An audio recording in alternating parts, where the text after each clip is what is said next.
Friends, welcome to kitchen art. શિયાળાની ઋતુ શરૂ થાય એટલે માર્કેટમાં આમળા દેખાવા લાગે છે. આમળામાં વિટામિન સી ભરપૂર માત્રામાં હોય છે. તેને ખાવાથી ઇમ્યુનિટી બૂસ્ટ થાય છે. સાથે જ આમળા વાળ અને સ્કિન માટે પણ ખૂબ જ ફાયદાકારક છે. શિયાળામાં લોકો અલગ અલગ રીતે આમળાનું સેવન કરતા હોય છે અને આમળા શિયાળામાં ખાવા જ જોઈએ. તો આજે આપણે 1 વર્ષ સુધી સ્ટોર કરી શકાય, પાચન શક્તિને મજબૂત કરે તેવા આમળામાંથી આપણે સોપારી મુખવાસ બનાવીશું. સોપારી મુખવાસને સુપર ટેસ્ટી બનાવવા માટે આપણે સિક્રેટ મસાલો પણ બનાવીશું. તો બધી ટ્રીક અને ટિપ્સ સાથે ચાલો રેસીપી શરૂ કરીશું. રેસીપી સારી લાગે તો લાઈક અને શેર કરજો. મારી ચેનલ ઉપર નવા હોય અને મારી ચેનલને હજુ સબસ્ક્રાઈબ ન કરેલ હોય તો સબસ્ક્રાઈબ કરી બાજુનું બેલ બટન દબાવવાનું ભૂલશો નહીં, જેથી કરીને તમને મારા નવા વિડીયોનું નોટિફિકેશન મળતું રહે.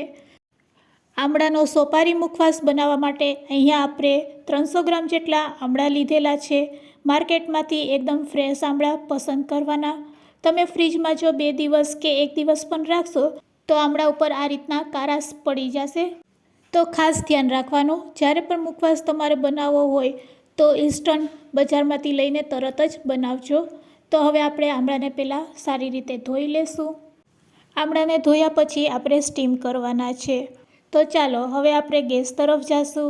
ગેસની ફ્લેમ ચાલુ કરીને આપણે સ્ટીમરમાં પાણી ગરમ કરી લેશું. પાણી ગરમ થાય એટલે કાણાવાળી પ્લેટ રાખી દેશું અને ધોયેલા આમળાને તેના ઉપર આ રીતે વ્યવસ્થિત ગોઠવી દેશું. હવે હાઈ ફ્લેમ ઉપર આપણે 10 મિનિટ માટે તેને સ્ટીમ કરવાના છે. તો ચાલો તેને લીડથી આપણે ઢાંકી દઈએ અને 10 મિનિટ માટે થવા દઈએ. 10 મિનિટ પછી આપણે ચેક કરશું. તો ફ્રેન્ડ્સ, અહીંયા 10 મિનિટ થઈ ગઈ છે. તો ચાલો આમળાને આપણે ચેક કરી લઈએ. 10 મિનિટ પછી તમે જોઈ શકો છો આમળાનો કલર પણ ચેન્જ થઈ ગયો છે અને હું તમને નજીકથી બતાવવાનો પ્રયત્ન કરું છું. તેના ઉપર આ રીતે કરચલી પણ દેખાય છે અને તમારે આ રીતે ચાકુથી ચેક કરવું હોય તો તેમ પણ કરી શકો છો. તો અહીંયા આપણા સરસ આમળા બફાઈ ગયા છે. તેને 10 મિનિટ માટે રેસ્ટ આપીશું. ત્યાં સુધી આપણે તેનો એક સિક્રેટ મસાલો બનાવી લેશું. તેના માટે આપણે જીરું જોશે, તીખાશ માટે મરી નાખીશું, અજમા નાખીશું, ચપટીક હિંગ નાખીશું જેનાથી આપણું પેટ સાફ રહે, અને સંચર પાવડર લેશું. આ બધી સામગ્રીને હવે આપણે મિક્સર જારમાં લઈ લેશું. અડધી ચમચી મરી, 2 ચમચી જેટલું જીરું, 2 ચમચી જેટલા અજમા એડ કરશું. ફ્રેન્ડ્સ, અજમા અને હિંગ આ મુખવાસના મેઇન ઇન્ગ્રીડિયન્ટ્સ છે. તો અજમા આપણે 2 ચમચી નાખશું અને સાથે અડધી ચમચી હિંગ એડ કરી દેશું. પાચન તંત્રને મજબૂત બનાવવું હોય તો આ બધી વસ્તુ તમારે એડ કરવાની છે અને આ રીતે તમારે મસાલો બનાવવાનો છે. હવે 2 ચમચી જેટલું આપણે સંચર એડ કરી દઈશું. સંચર એડ કર્યા પછી હવે તેને આપણે ગ્રાઇન્ડ કરી લેશું એટલે આપણો પાવડર રેડી થઈ જશે. અહીંયા 10 મિનિટ થઈ ગઈ છે અને આપણા આમળા પણ સરસ ઠંડા થઈ ગયા છે. આ રીતે તમે દબાવશો તો હાથેથી પણ તે તૂટી જશે અને મોટા ટુકડામાં કટ થઈ જશે. તો ફ્રેન્ડ્સ, આ રીતે તમે હાથેથી પણ ટુકડામાં તેને કટ કરી શકો છો અને તેનો ઠળિયો હોય છે તેને આપણે દૂર કરી લેવાનો છે. જો હાથેથી તમારે ન કરવું હોય તો તમે ચાકુથી પણ આમળાના મોટા ટુકડા કરી શકો છો. આમળામાં થોડોક પણ ખરાબ ભાગ હોય તેને તમારે ચાકુથી દૂર કરી લેવાનો.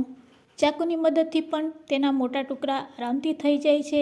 પહેલાં આ રીતે મોટા ટુકડામાં આમળાને આપણે કટ કરી લેશું અને તેમાં રહેલા ઠળિયાને આપણે દૂર કરી લેશું.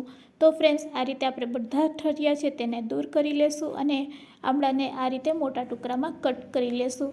હવે આપણે સોપારી જેવા તેના ફરીથી ટુકડા કરવાના છે. આ રીતે મોટા ટુકડા કર્યા પછી ફરીથી આપણે ચાકુથી વચ્ચેથી તેને કટ લગાડીને સોપારી જેવા ટુકડા કરી લેશું. તો ફ્રેન્ડ્સ, આ રીતે આપણે બધા આમળા રેડી કરી લેશું.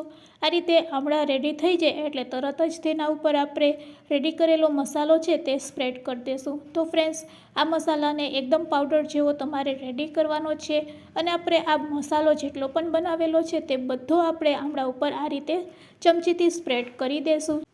તો ફ્રેન્ડ્સ, આપણે જેટલો પણ મસાલો બનાવેલો છે તે પરફેક્ટ માપ સાથે બનાવેલો છે એટલે બધો મસાલો આપણે આમળામાં એડ કરી દઈશું અને આમળામાં આ રીતે એડ કર્યા પછી ચમચીથી આપણે સારી રીતે મિક્સ કરી લેશું એટલે બધો મસાલો છે તે આમળા ઉપર કોટ થઈ જશે. તો આમળામાં મસાલો સરસ આ રીતે કોટ થઈ જાય તે રીતે આપણે ચમચીથી મિક્સ કરી લેશું. તો ફ્રેન્ડ્સ, હવે તમે જોઈ શકો છો કે આમળા છે તે મસાલાથી કોટ થઈ ગયા છે.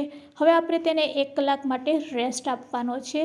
તો આ રીતે પ્લેટથી ઢાંકીને તેને આપણે 1 કલાક માટે રેસ્ટ આપીશું. આમળાના આ ઠળિયાને તમારે ફેંકવાના નથી. તમે તેને ઉકાળીને તેમાંથી પલ્પ કાઢીને તેનો જ્યુસ બનાવીને પી શકો છો. ખૂબ જ હેલ્ધી અને ટેસ્ટી બનશે.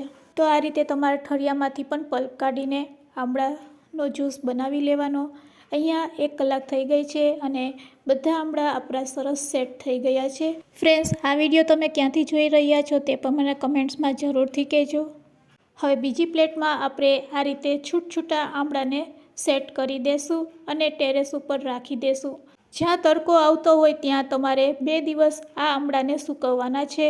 2 દિવસ પછી આપણા આમળા છે એ એકદમ રેડી થઈ જશે. તો ફ્રેન્ડ્સ, આ રીતે મેં 2 થાળી સેટ કરેલી છે અને હું હવે તેને તડકે રાખી દઈશ. 2 દિવસ થઈ ગયા છે અને 2 દિવસમાં તો આમળા એકદમ સરસ સુકાઈ જાય છે. તેના અવાજથી તમને ખ્યાલ આવી જશે. બસ આ રીતે તમારે આમળા સોપારી મુખવાસ રેડી કરવાનો છે અને આ રીતે બનાવેલો મુખવાસ તમે આખા વર્ષ માટે સ્ટોર પણ કરી શકો છો. એરટાઇટ બરણીમાં કે કાચની બરણીમાં તમારે આ મુખવાસને સ્ટોર કરવાનો છે.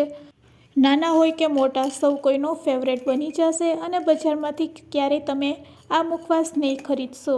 તો ફ્રેન્ડ્સ, મારી શીખવાડેલી ટિપ્સ આજે તમને કેવી લાગી તે કમેન્ટ્સમાં જરૂરથી કહેજો.